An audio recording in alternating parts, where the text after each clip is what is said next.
What's going on, guys? Welcome back to the channel. So you saw the title. Let's just keep it simple. These are some great picks for springtime that just smell good.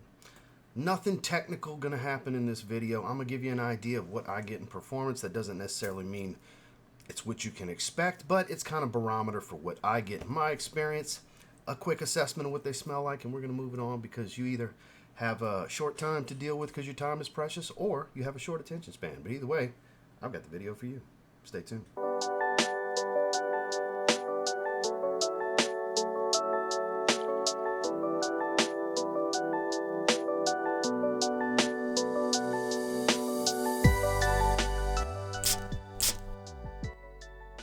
One of Dior's best, I would say, would be Dior Homme Sport 2021/2022. It depends on how you look at it.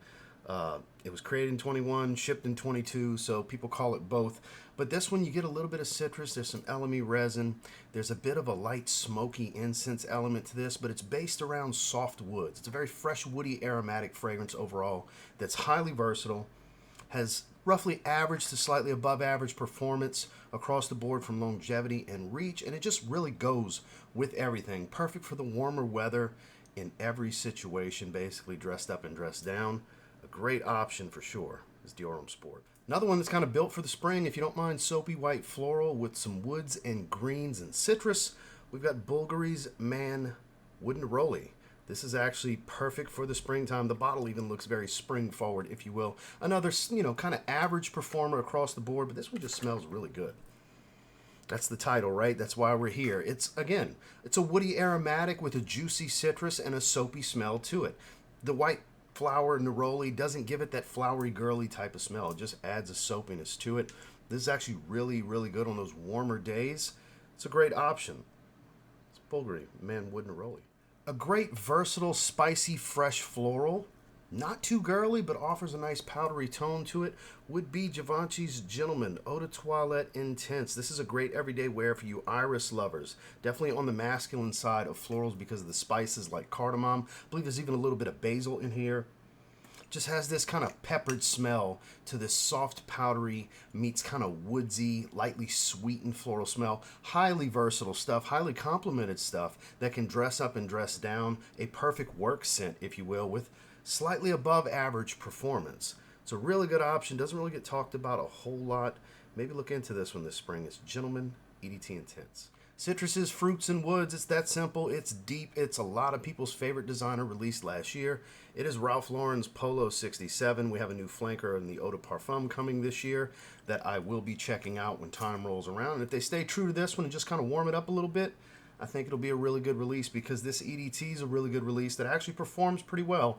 This one kind of falls in that 6 to 8 hour range in longevity for me. Not a loud fragrance, but present enough for the first hour and a half or so, kind of average reach, if you will.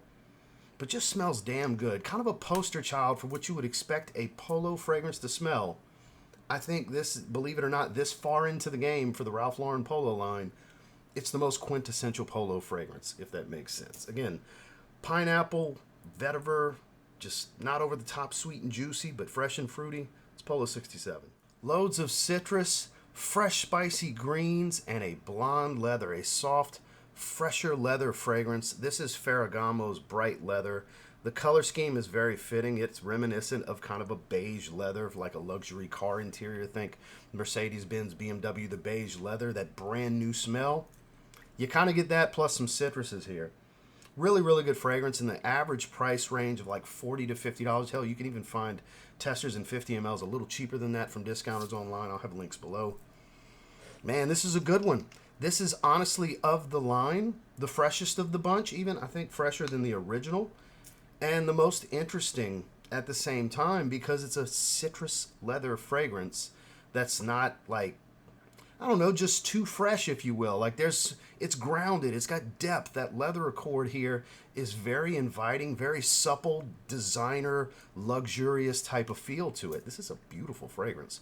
Don't get me wrong, a lot of people are going to tell you spicy leather is the best, and in many ways it is, but the most versatile and probably the most interesting is Ferragamo Bright Leather. Minty green, spiced, a little floral from this Himalayan poppy. It's musky, it's woodsy. John Varvatos XX Indigo. Of course, the damn thing flipped.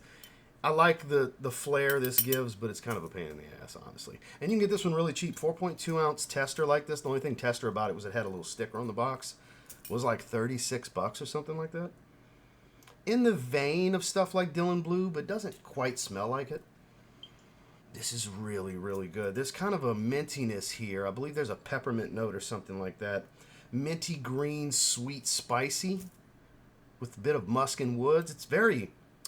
It seems very simple, but I can't pinpoint it smelling exactly like one other fragrance. Like I try to reach for Dylan Blue, but it's really not Dylan Blue. Another average performer around 6 hours, roughly, let's say 5 to 7 hour range in longevity. It's affordable. It's kind of unique for what it is. It's very fresh and inviting. It's a damn good fragrance for this time of year. It's John Varvatos XX Indigo. One of the best flankers that Issey Miyake's ever put out in the L'Odyssey line, in my opinion, is L'Odyssey Vetiver. This came out about 2 years ago. It's a very freshwater accord, sweet geranium type of smell with a lightly smoked woody vetiver. It's that simple. And it smells that good. There's even a little hint of this slight peppered smell, but I wouldn't call it a very spicy fragrance. This is uber versatile and masculine.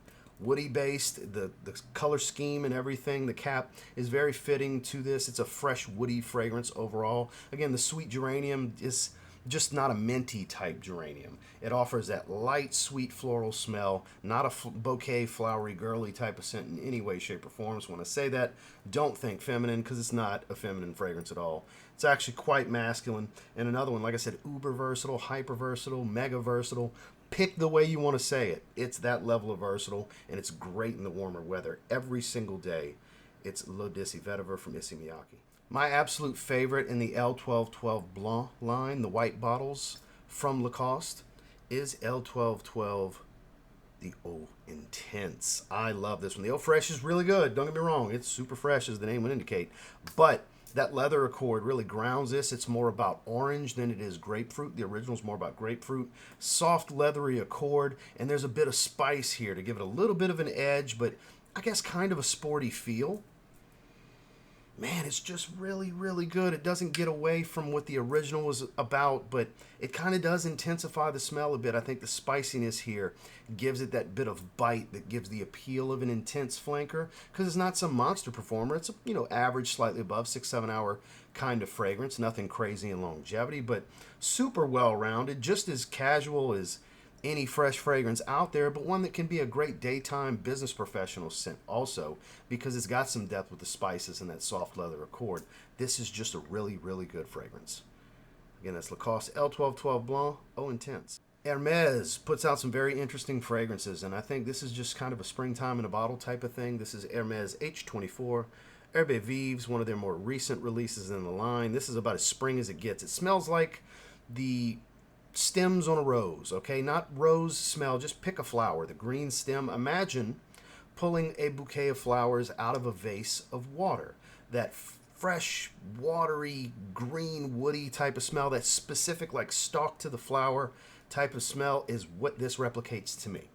It does have a little bit of that metallic citrus peel smell from the original, but it's more so that overall to me, like just pulling flowers out of a vase without the heads on the flowers, so no flowery smell. I know that's kind of an interesting way to depict this fragrance, but from the first time I smelled it, that's what it smelled like to me. It makes it kind of unique. It's a fresh, woody, green, watery fragrance that just screams warm spring day to me. Another one that's a really good performer. This one's kind of above average in that 6 to 8 hour range, and they've gotten much more affordable now that a little bit of time has passed since it came out. It's definitely worth checking out. I think aside from the EDT, it's probably the freshest in the line.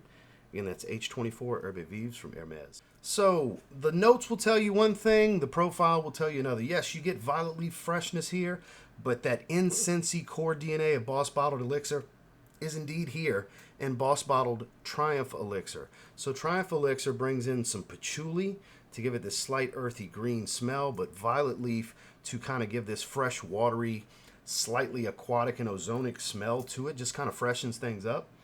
But it's still very incense dominant, frankincense resin type of smell, just like the original Boss Bottled Elixir. This is basically the fresh version of Boss Bottled Elixir, and I think it's a hefty, heavy, strong, like this is the monster of the video. This is the strongest performer in this video. This is 8+ hours. This is a loud fragrance. You don't need a lot of sprays. but it's probably the most interesting to pick for a warmer day because it is on the heavier side, but it still manages to offer some freshness. Man, it's almost like a slightly creamy touch of chocolate from the patchouli. It's a deeper fragrance than that 3-note note breakdown they give you will lead you to believe. This is actually quite nice. It got overshadowed by the Absolute flanker because it got released in the same year, but this is a really solid release from them. Hugo Boss continues to drop really good fragrances, and if you get an opportunity to try this one, because it's the most unique fragrance of the 10 in this video, and it's the strongest, and it even pops up at rack stores for around 40 bucks. So you can get it for a good price, and it's phenomenal. It's Boss Bottle Triumph Elixir. Well, that's the 10 that I had for you today. We keep it simple, a quick synopsis on each. Just smell good in the springtime, right? Let's not get too technical, because let's be real here. Most viewers don't care to get super technical and go over the top with nuanced description.